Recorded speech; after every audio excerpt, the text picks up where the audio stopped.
I'm Sophie Kleber. I work at Huge. I won't be talking about wearables. I'll be talking about how to drive innovation.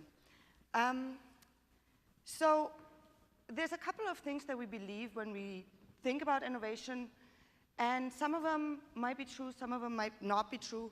The first one is we think it takes genius. It takes some kind of magical, mystical instinct to be able to identify the right innovation and to be able to drive it. It takes creative chaos. It takes an abundance of ideas and an abundance of processes and things in order to be able to get to the one thing that is the innovation. I personally think both of these are bullshit. And the truth is that 98% of all innovation programs in large companies fail. So I think innovation is actually pretty easy. I said I was going to show you 5 things that you need to know about innovation. I think there's only 3.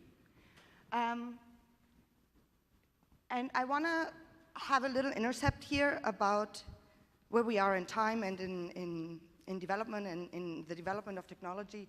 We've talked, I think, yesterday or on Sunday a lot about technology. Technology is not innovation. And to prove it, I will walk you through this idea. So there's technology, and technology develops and develops, moving forward, probably not in that linear, neat way, but more in like a hockey curve kind of deal. But technology is just technology until you identify the right need and the right application for it. And at that moment, you have that inflection point to mass adoption. I'll walk you through the MP3 example. So I actually researched that. MP3 has been around for a while. It started kind of around 1979-ish. And then it went to the Fraunhofer Institute. And then there was the MPEG-1 format. And it was basically completed in 1994. No more technology, innovation, nothing more. But it didn't kick off until the early 2000s. So why is that? So if I walk you through this, this is basically the application curve that then happened, right? So 1987, the first song, the MP3 song with Tom's Diner, everyone knows that. Then the first MP3 hardware MP3 player actually came out. No one cared. WinPlay came out. No one ever cared about that. So what actually happened there at that inflection point is that in 1999, Napster came out. And that was the one application that made MP3 useful and made innovation. So it's the convergence of the two always that when I talk about innovation, that's what I talk about. So let's get into it. The first myth, I think, about innovation is that you have to start with an idea. I think you always have to start with a problem. Because if you're not solving anything, you're really just playing with things. Ideas are a dime a dozen. They're everywhere. So you got to solve a problem. And I think the hardest part is to find the right problem to solve. So I think there's 3 different types of problems that you can solve. The one is the very straightforward that we've all done for a long time, is the problems that get the job done, right? There's always a job to be done. There's always something to be, a task at hand. And we can actually continue to innovate on getting that job done better. The second one, especially today, is the solving for inconvenience. So a lot of what we call innovation and what we call stuff that we really like, that's new, that's out there, is really just solving something that's a nuisance. So if you look at Square, it was just really annoying to go in and pay with your quarters and your coins and things like that. So the combination is taking technologies that are already there, that are used together to solve for specific inconvenience.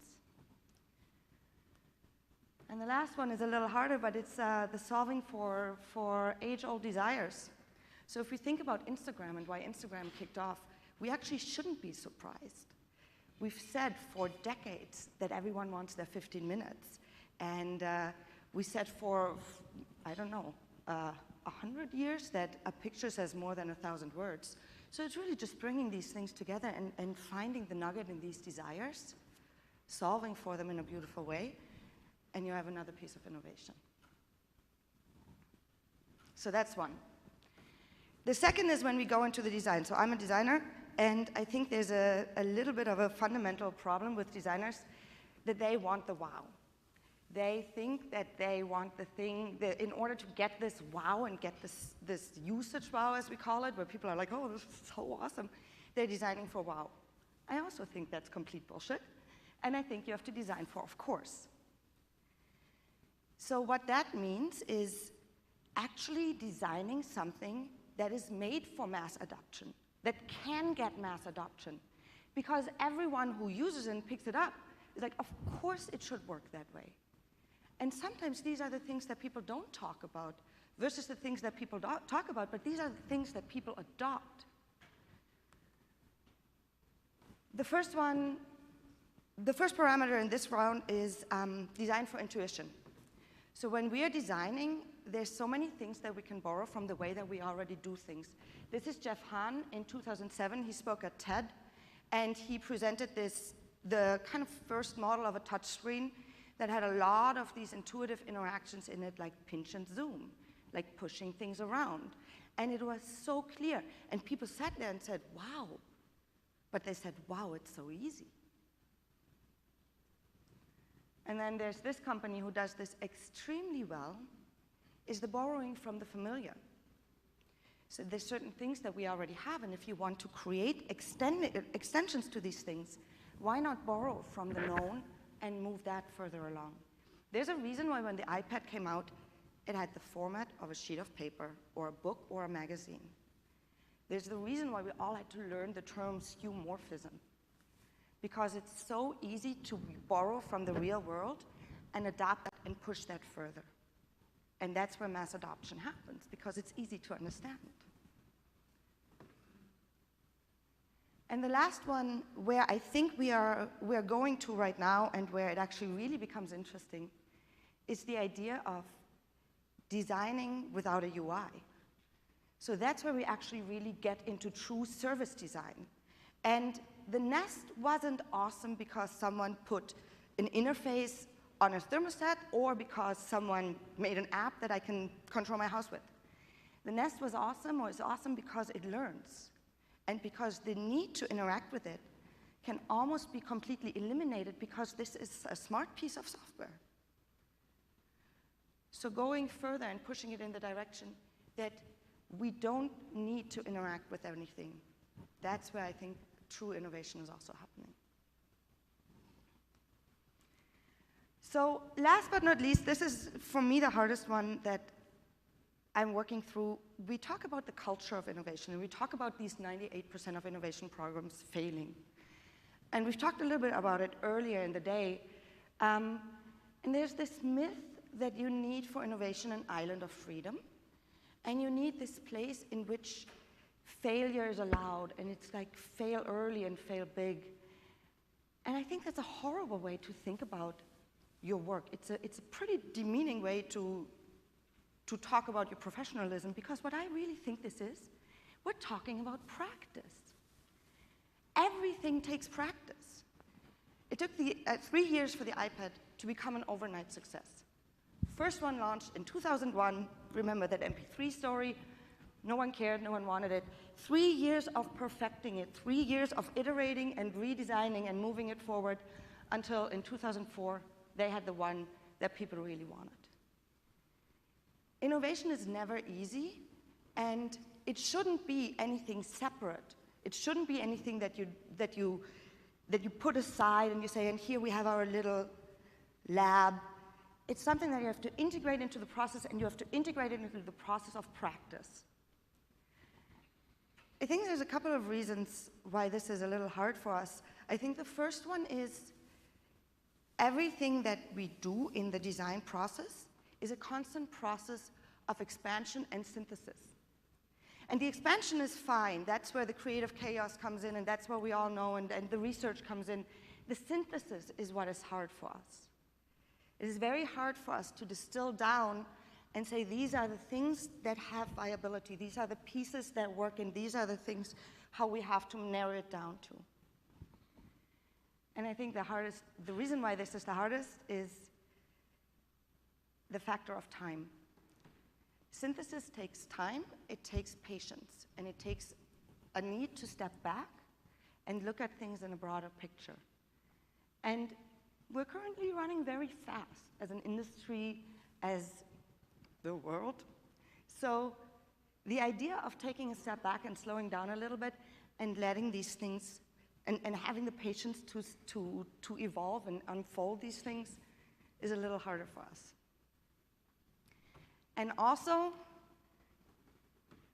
the factor of time is something that I personally haven't really figured out yet when it comes to innovation.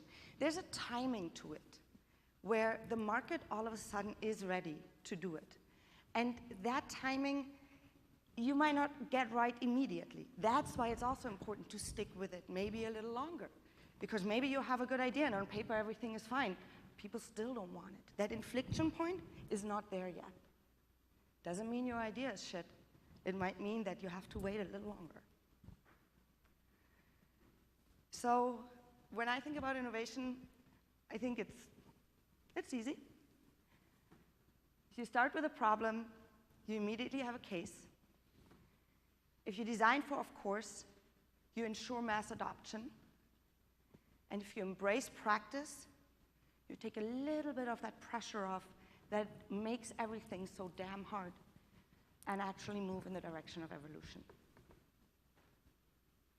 That's it. Thank you, Sophie. We have time for any questions. Well, I have one. Or we'll go with you. Go ahead. We'll bring a mic. At an academic setting or in a corporate setting? Yes, I think so.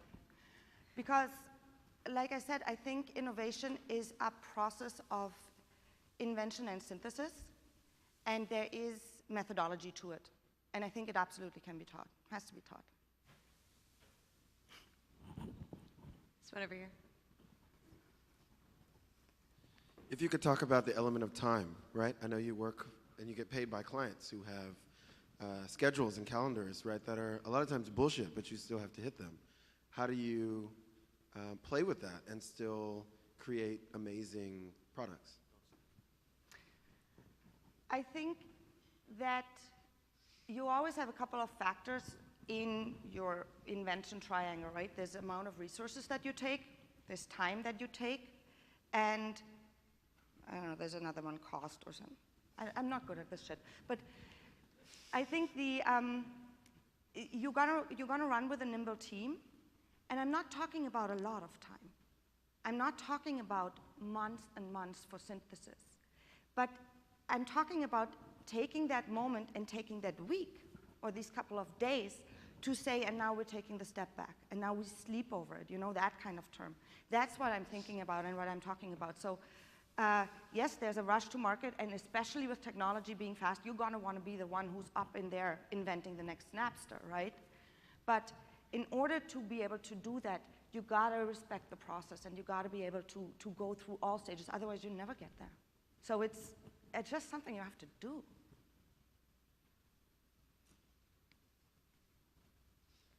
I'm curious about how you extend sort of an innovation culture into your client's mindset, because I think often, you know, you can talk a lot about this and do it really well, but if the client isn't on board, you know, what do you do? So I think the hardest, that's a really good question, because it's one of the hardest things of extending this in. Some clients, you know, do it naturally, like the Googles, the Apples, like there's obviously not a question about that. But the way that we extend it into clients is often with pilot programs. And pilot programs are not islands of freedom or labs. They are integrated into the thing that we're trying to do. Like, I'm gonna use an example, like let's say we design a new retail website, right? So you have the retail website and you have all the elements and all the pieces. We know how to do this. This is a mechanical job. We've done it a couple of times. We really know how to get that right. And then you infuse on top of that a little stream of work that's the pilot. So you have a hypothesis for a problem that you could solve for users, and you integrate it right into this. You don't run it separately. You don't have it be a separate thing, but you run it differently. So with that, you give the client an opportunity to see and to experiment with that process. It's relatively low risk because they're gonna get what they paid for anyways. So it's a little bit of a +1 mentality that we're integrating there. And with that, if you have one success story in the client's organization, let's say that little pilot is run in an agile fashion and tries a new piece of technology that they've never worked with, but that they own. And then you can go through and see if you have a little piece of success there, people are, are more open to change.